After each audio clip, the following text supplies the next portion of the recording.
वृंदावन में श्री कृष्ण जी की एक अनन्य भक्त रहती थी।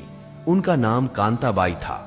वह कृष्ण जी को लल्ला बुलाती, रोज उनकी सेवा करती, नहला धुलाकर भोग लगाकर उनके पास बैठ खूब बातें करती, खूब लाड़ करती। मजाल की कभी उनको जरा सी भी तकलीफ आ जाए। एक दिन कांताबाई अपने लल्ला का सब काम कर उसे विश्राम करवा खुद भी विश्राम करने लगी। तभी उसे जोर जोर से हिचकियां शुरू हो गई। कांताबाई समझ नहीं पा रही थी कि वो क्या करे। कांता खुद से ही इतनी बेचैन हो गई कि उसे कुछ भी सूझ नहीं रहा था। तभी कांताबाई की पुत्री घर आ गई। उसकी शादी पास वाले गांव में ही की थी, सो अक्सर कांताबाई की बेटी अपनी मां को देखने आती थी। बेटी के आते ही कांताबाई की हिचकियां बंद हो गई।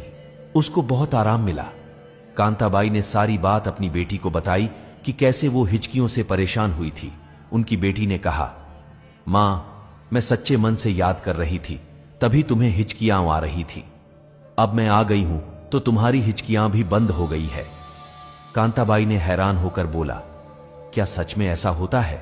उसकी बेटी ने जवाब में कहा, हां जी मां, जब हम किसी को सच्चे मन से याद करते हैं तो हमारे अपनों को हिचकियां आती हैं। कांताबाई ने सोचा, मैं तो अपने ठाकुर जी को हर पल याद करती रहती हूं, मेरे लल्ला को तो कितनी हिचकियां आती होगी। नहीं, अब ऐसा नहीं होगा। मैं अपने लल्ला को याद नहीं करूंगी, ना ही परेशान करूंगी। उसी दिन से कांताबाई ने लल्ला को याद करना छोड़ दिया। अपनी पुत्री को लल्ला को देकर खुद को दूसरे कामों में खुद को व्यस्त कर लिया। सच में लल्ला को याद ना किया। देखते ही देखते कई सप्ताह बीत गए। एक दिन कांताबाई सो रही थी कि उसके लल्ला यानी खुद ठाकुर जी उसके सपनों में आई और उसके पैरों के पास आकर बैठ गए। खुशी के आंसुओं के साथ वो रोने लगते हैं।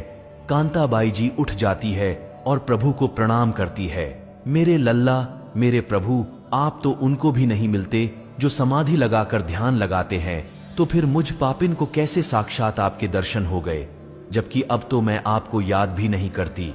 कृष्ण जी ने मुस्कुराते हुए कहा, मां, जब भी कोई मुझे याद करता है तो उसके पीछे उसका स्वार्थ होता है, या कोई साधु जिसको मुक्ति पाने का स्वार्थ छुपा होता है। लेकिन धन्य हो मां तुम, जिसने ये सोचकर याद करना छोड़ दिया कि मेरे लल्ला को हिचकियां आती होगी। मेरी इतनी परवाह करने वाली मां भक्त पहली बार देखी है। उन्होंने कांताबाई को वैकुंठ में स्थान पाने का आशीष दिया। ठाकुर जी केवल आपके प्रेम और भाव के भूखे होते हैं। भगवान केवल भाव के भूखे हैं। जो भी भक्त भगवान को भाव से पुकारता है, भगवान उनके घर दौड़े चले आते हैं।